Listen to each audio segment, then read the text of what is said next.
अब आते हैं उस खबर पर जिसने पिछले 2 दिनों से भारत की सियासत में भूचाल मचा रखा है। मौलाना महमूद मदनी के जिस बयान ने जिहाद पर बहस को हवा दी थी, उसे अब सपा सांसद मुहिबुल्लाह नदवी के बयान ने तूफान बना दिया है। दिल्ली से लेकर यूपी तक की सियासत गर्म हो गई है। देखिए इस रिपोर्ट में। जिहाद की धमकी का जवाब इस देश की जनता देना जानती है।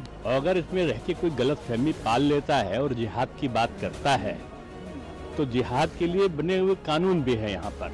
जिहाद जैसे शब्द भारत जैसे लोकतंत्र में स्वीकार नहीं किए जा सकते। भारत के विरुद्ध जिहादी मानसिकता को कुचलना ही देश धर्म है। बयानों का ये तूफान एक बार फिर से संसद में दिए गए एक ऐसे बयान के बाद शुरू हुआ है जिसका कनेक्शन अखिलेश यादव की समाजवादी पार्टी से है।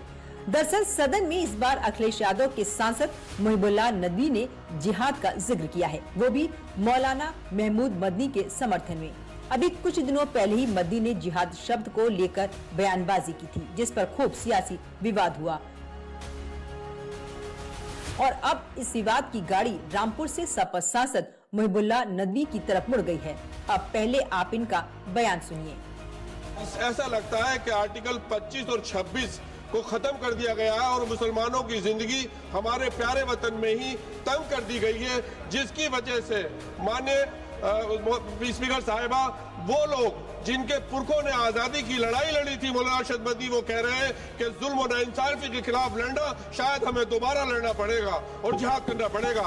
आखिर कब तक मुसलमानों को इस तरह से दबाया जाता रहेगा मुल्क में? मैडम, एक जुल्म की एक बर्दाश्त होती है और जब बर्दाश्त खत्म हो जाती है तो जुल्म। धन्यवाद।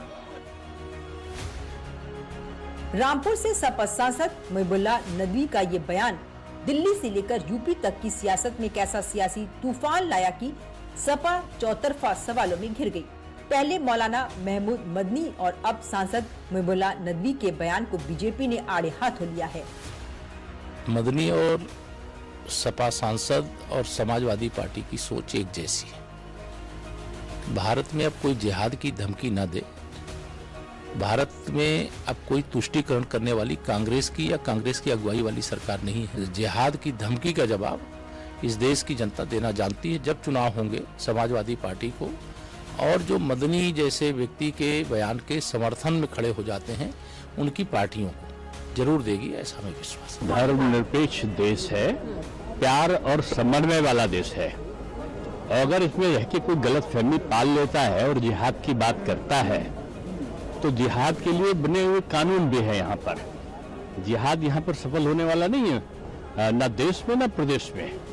और इस प्रकार की भाषा करने वाले निश्चित रूप में कानून के दायरे में आते हैं और इस प्रकार की भाषा शैली ये सांप्रदायिक उन्माद फैलाने वाली चीज है और मैं समझता हूँ समाजवादी पार्टी को ही कार्रवाई करनी चाहिए ऐसे लोगों के खिलाफ। मुसलमान जितना सुरक्षित हिंदुस्तान में है, खुशहाल हिंदुस्तान में है, इतना दुनिया के किसी कोने में नहीं है।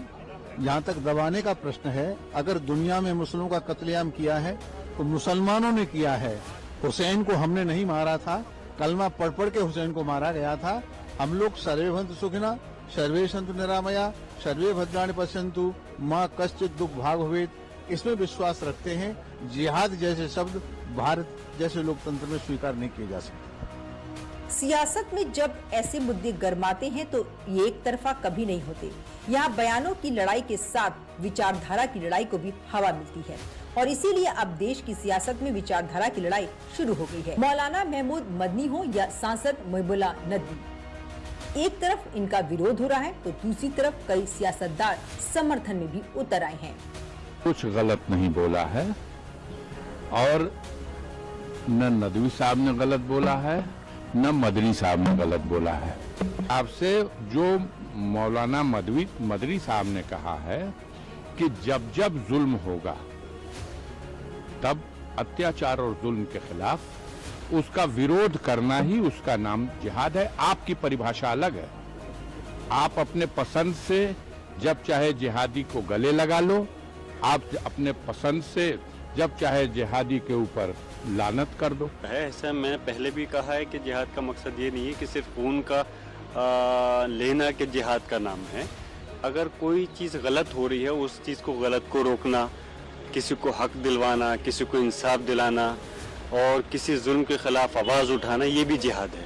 किसी को इंसाफ दिलाना ये भी जिहाद है।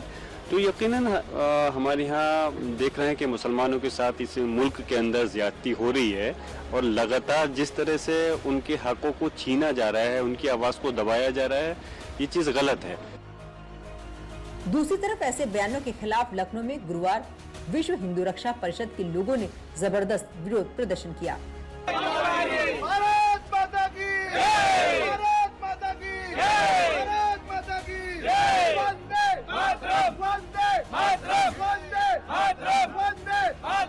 विश्व हिंदू रक्षा परिषद ने मौलाना महमूद मदनी और सांसद मुहिबुल्लाह नदवी से लेकर टीएमसी से बर्खास्त विधायक हुमायूं कबीर तक सबका विरोध करते हुए हिंदू और सनातन धर्म के अपमान का आरोप लगाया है। विश्व हिंदू रक्षा परिषद का मानना यह है कि लगातार जिस तरह से मदनी एक मौलाना है हमारे उत्तर प्रदेश के, ये हिंदू देवी देवताओं को ये और प्लस तेलंगाना का मुख्यमंत्री के साथ साथ टीएमसी का विधायक, ये लोग लगातार हिंदू देवी देवताओं के साथ साथ हिंदू और सनातन धर्म के लोगों के साथ ये लगातार ये लोग ऐसा व्यवस्था बना रहे हैं कि निश्चित रूप से नफरत फैले और गाली गलौज तक की बात कर रहे हैं हिंदू देवी देवताओं के पास।